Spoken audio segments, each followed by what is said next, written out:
सर्व इकडून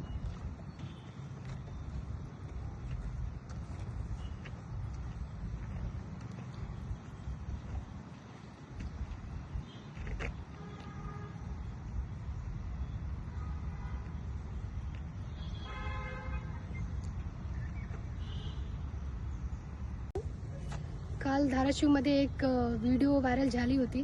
त्याच्यात ट्रकवर चढून काही मुलं चोरी करताना दिसत होते.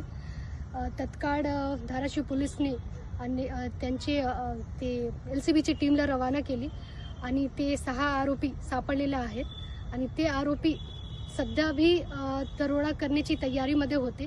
एका गाडीमध्ये बसून झोपले होते आणि त्यावरून त्यांनी तात्काळ त्याला सापडले आणि त्यांची अटकची कारवाई करणार आहेत आणि पुढच्या कायदेशीर कारवाई करणार आहेत आणि त्यांच्याकडून काय काय रिकव्हरी होतात, काय गुन्हा केले आहेत त्यांनी, हे पण त्यांनी कबूल करत आहे आणि ते देत आहेत.